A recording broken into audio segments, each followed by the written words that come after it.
What's going on, guys? Welcome back to another episode of the Spitfire Podcast. I'm your host, Lauren Lemonian, the Spitfire Coach, here to bring you another fiery, action-packed lessons, tools, all that jazz. Today, we are talking to Madeline Schwarz, and she is sharing her secret sauce for introverts who want to network with gusto. I don't know if it's gusto, but I'm going to say it's gusto.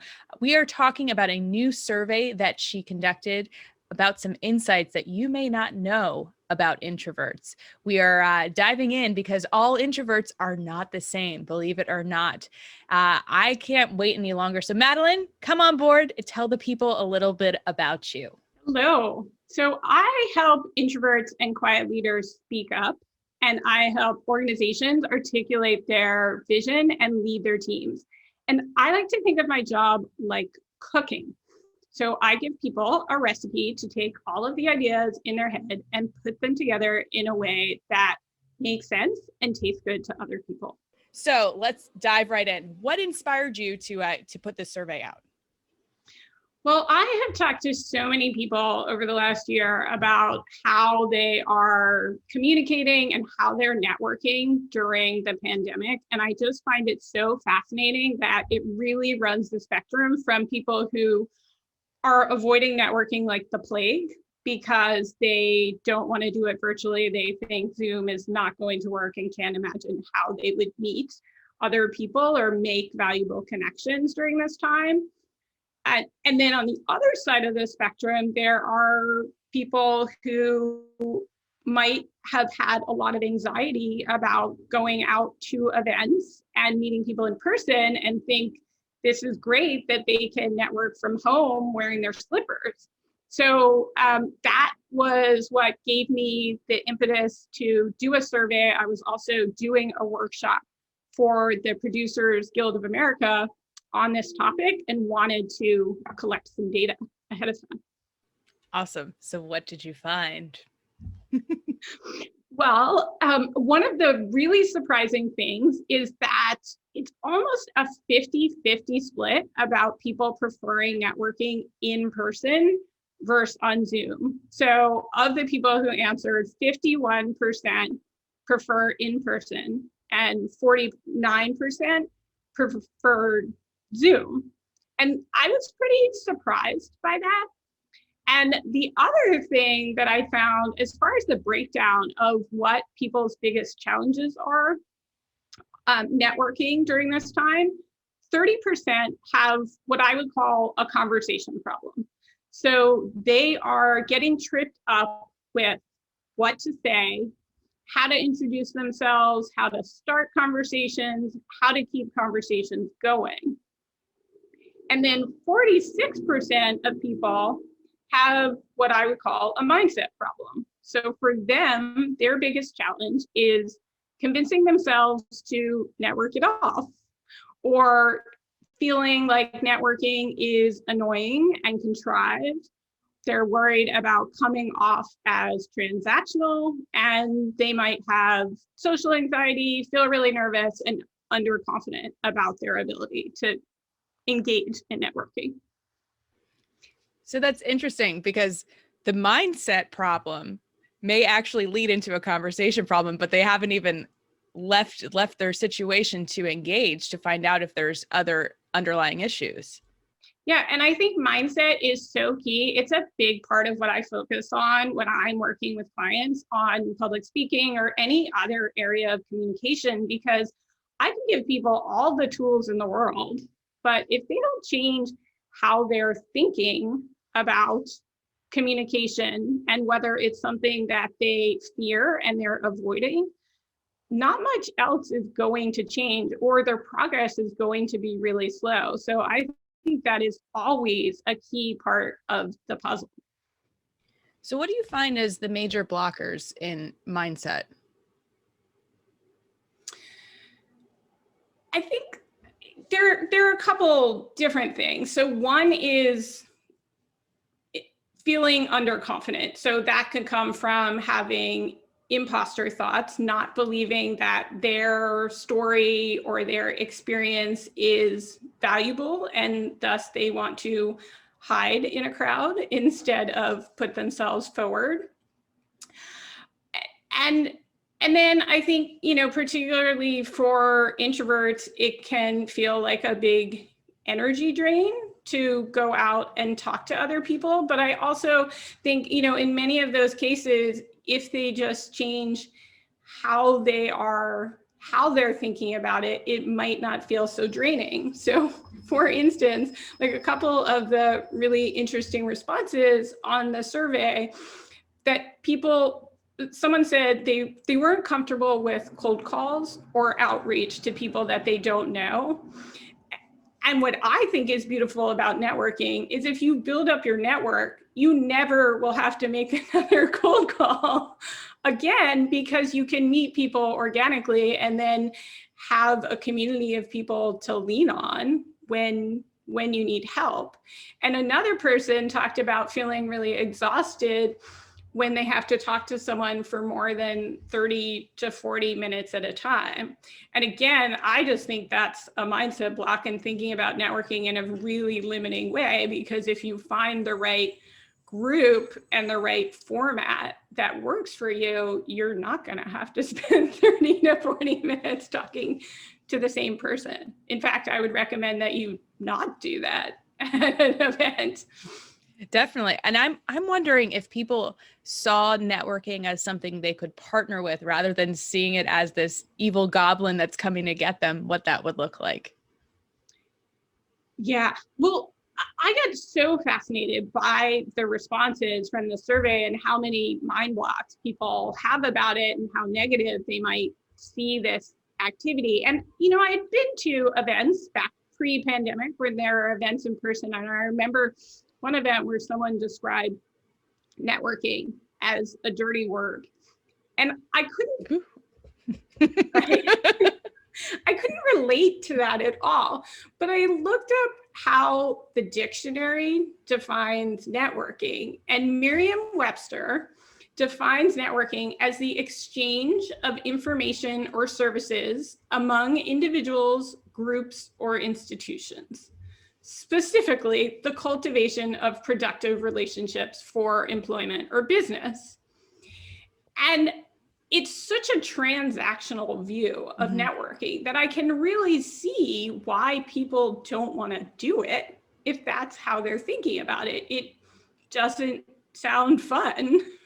And I can see how they get stuck in the mindset of I'm using people or I'm being used if that's how they're thinking about it. And so one of the first things that we can do is redefine how we think of networking, because I think of it as an opportunity to meet interesting people and make new friends.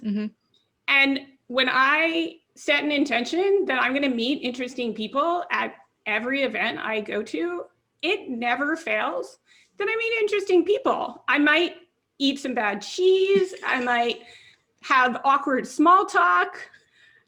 I might listen to a less than scintillating panel. But if my goal is to meet interesting people, like those are just part of the experience. They're not something to fear. They make for great stories later.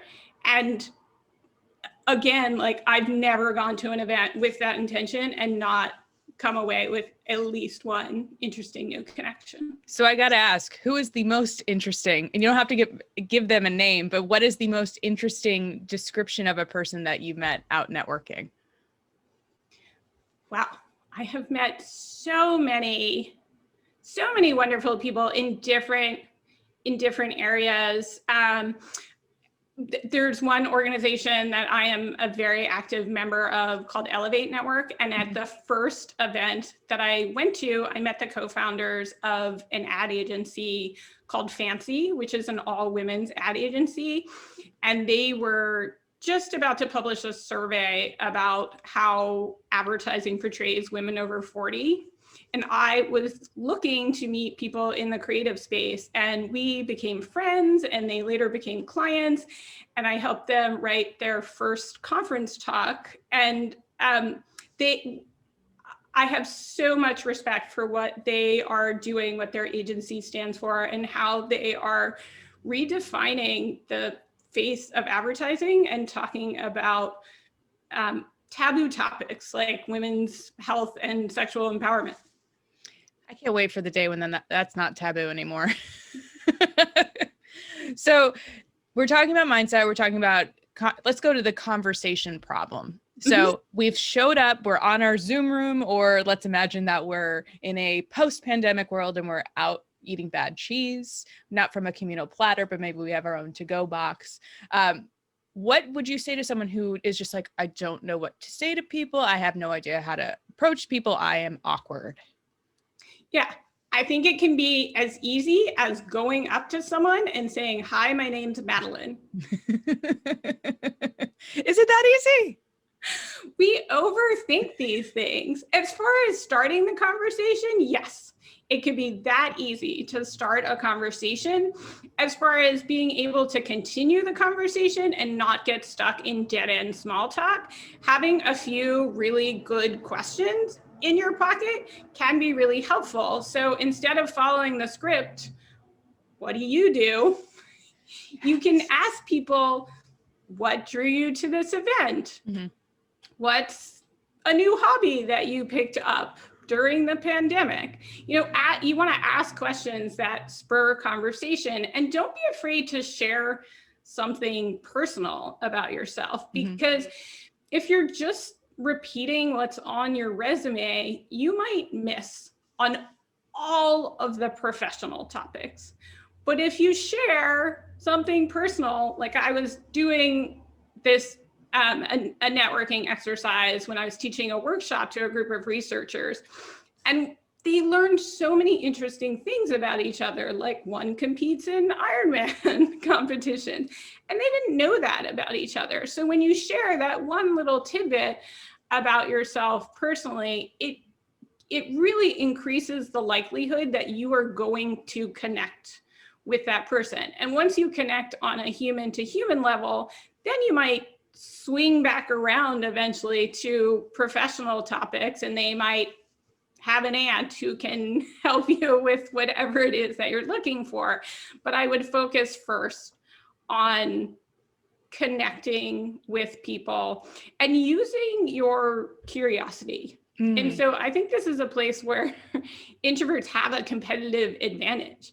Like, your quiet and introspective nature you can use that to your advantage if you really tap into listening skills and paying attention to other people instead of spending all of your time thinking about what to say next. And also, people love talking about themselves, and they think you're so thoughtful by listening to all of their stories about their cats. Right, exactly. So I was listening, I'm listening/reading To Sell is Human by Daniel Pink, and they were talking about, and you mentioned it, about why you shouldn't ask people what they do. Do you have any insight on that?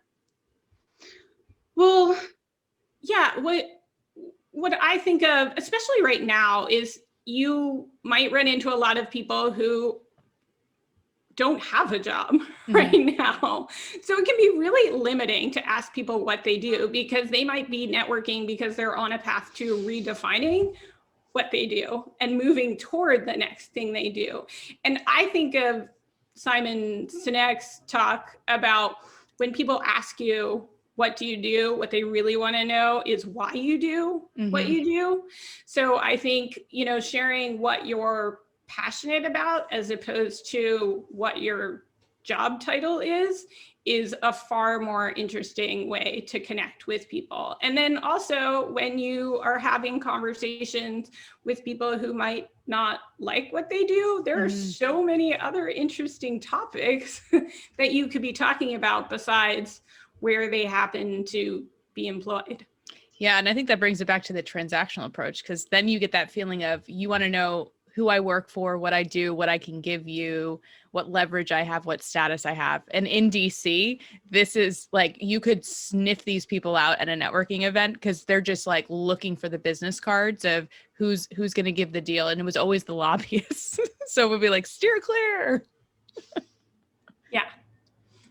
So we want to move away from transactional into a human perspective. We have started the conversation in saying, hello, my name is.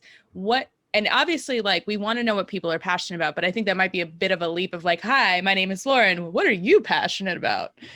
So what's a good bridge to get to that question or that area of topic? I think just asking people what drew them to this particular event can be an easy place to start. That's a great question, because someone could be, with a friend, being their emotional support networker, or they may be interested in the topic, or they may have no idea why they're there. Mm-hmm. Yeah. And you're not going to go too deep there necessarily. It's not too personal. So that really can just be the bridge to a more, to a deeper conversation. Right. So there's also the after conversation, because you can be an excellent networker, but if you are making these connections and then they're just sitting in a pile on your desk, these business cards, or you've got all these names, what do you suggest for your clients as a form of follow-up or engaging the relationship after the initial introduction? Mm-hmm. Yeah, I always connect with people on LinkedIn. And I think what's important for people, and something that I work on with clients, is that you want to be clear on what your next step is. And so whenever people say, well, of course I'm going to a networking event because I want people to hire me, I think that puts a lot of pressure on relationships, or on trying to start a relationship with a person. And you may come off as a little bit forced and transactional if that's what your goal is. But if instead you think about, what do you want them to remember about you? And then the next step could be, let's connect on LinkedIn. Then you're starting a conversation that has ongoing steps, and can go from there. And so right now, especially since you're meeting, most people are networking virtually right now, I think taking the next steps can be easier, because instead of collecting business cards, you can exchange LinkedIn profiles and connect with them. And so the first thing that I would say is, however you're connecting with people, remind them where you met. So when I meet people at an event and we connect on LinkedIn, I always say, oh, it was great chatting at this event, because it makes it easier to go back through your connections, your LinkedIn messages, or whatever platform you might want to do this. Or if you're emailing people, then you can go back and see, this is where I met this person, and that can help you follow up. And if you feel a genuine connection, I would suggest a short coffee meeting with them, a virtual coffee where you can talk a little bit more, and show up again with genuine curiosity. Just what can you learn about this person? How can you connect? How can you be helpful to them and further the relationship? So I always say, like, finding a new job, sales, new professional opportunities, those might be byproducts of networking, but they shouldn't be the goal. Yeah, they're not the primary. So if you aren't someone who, like, if you have been hiding out this pandemic, if you're like zero in the networking, or you've only done it once or twice, where should people go to look for opportunities?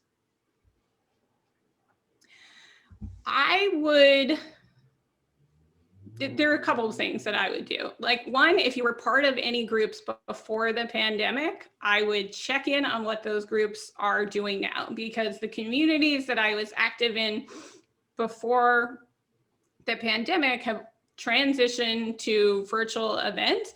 And that's a great way to keep networking in a familiar environment where you're likely going to run into people that you know.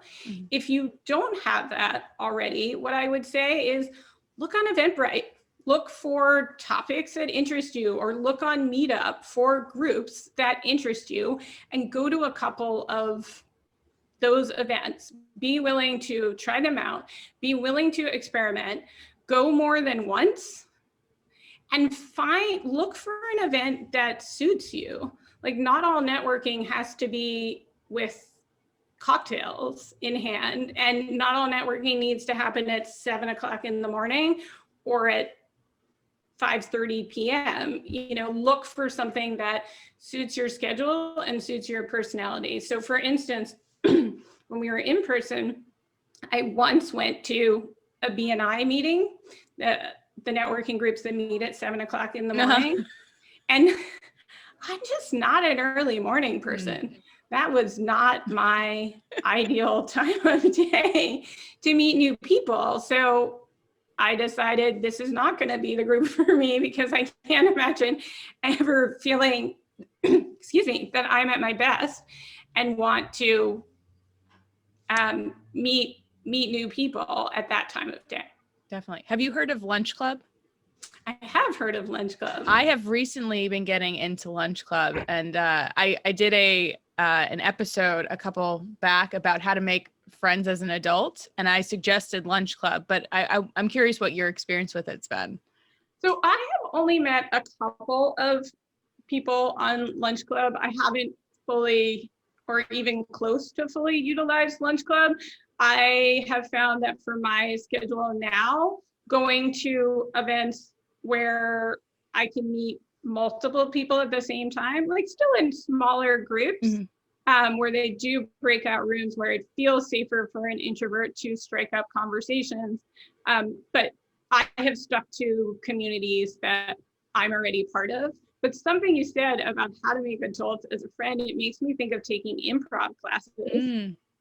And that, prior to the pandemic, I had taken improv classes, and the teacher talked about how improv is a great way to make friends as an adult, which I would agree with. And I've also done some really fun improv classes during the pandemic. And I think anything that brings in a sense of play, where there's a sense of purpose to the networking, and that can be playful, like an improv class or a yoga class, or it can be a panel or a discussion where there's a topic and a reason to be there besides meeting people, can really ease some of the awkwardness because you have this common point of connection.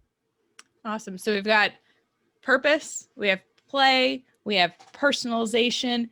We probably have some other P words that are in there, but I think there's lots of good networking nuggets from start to finish of the mindset, setting your intention, how to show up and introduce yourself, how to get to know somebody, how to connect with them later on, and where to find people. Because I think that this has become a bit of a lost art, and it's such a critical piece of whether you're a business owner or you're looking for a job or you're in a job and you're looking to meet smart, interesting people. I think this is really awesome.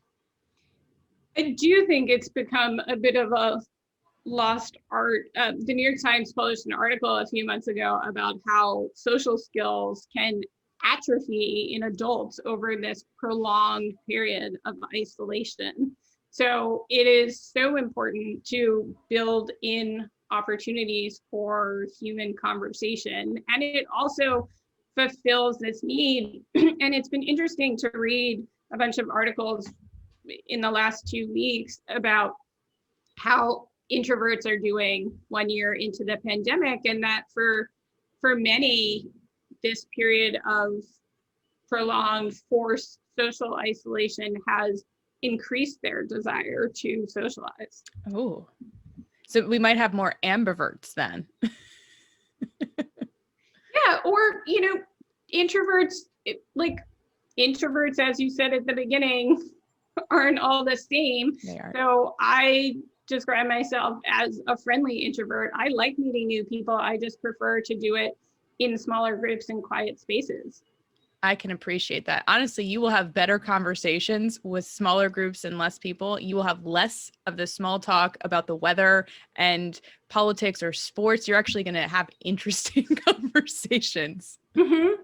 Yeah. And it's funny because I was thinking about one person who I had a conversation with, and she was saying what made her nervous about networking virtually is the breakout rooms and that forced situation of introducing yourself. And the way I reframe that for her is think about breakout rooms like elevators. So if you're standing in an elevator with other people and no one's talking, it feels so incredibly awkward, right? It's just that painful experience, and people often take out their phones to try to avoid that awkward social experience of being in an elevator with multiple people and no one's talking. But if you just dare to break that silence and start up a conversation, especially if you're in an elevator with people coming from the same event, you can start a conversation by saying, what did you think of the event? What brought you to this event? That is your best opportunity for smaller conversations as an introvert. And so I always tell people, like, don't take out your phone until you've left the building. Like, be present. I have met incredible connections. Some of, like, a really close friend is someone who I met in an elevator, leaving an event, and we've collaborated on workshops together. And so many things have come out of that relationship because we talk to each other at the elevator. And so I think of breakout rooms just like an elevator. You just need to break the silence and start the conversation. So if you go into a breakout room and there are 5 people and they're all sitting there silently and you're all staring at each other, wondering what to say, just start with, hi, I'm Madeline.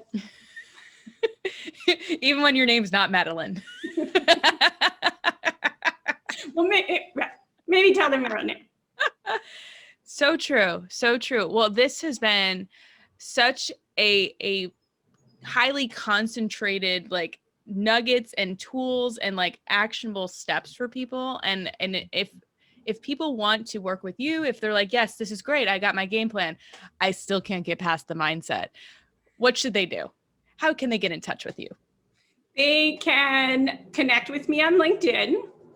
They can find me at my website, which is madelineschwarzcoaching.com, and I can share the secret sauce of changing how you think about communication forever. For everyone or forever? For everyone forever? I did say forever. Okay, I was like, for everyone forever. I'm just like upping the ante. But it can be for everyone. It can. Well, this has been great. We're going to put the links in the show notes. Thank you so much for sharing your wisdom and your tips and your steps and letting me pick your brain and put it all out there. And for all the Spitfires out there, introverted, extroverted, ambivert, everything in between, you guys keep being awesome.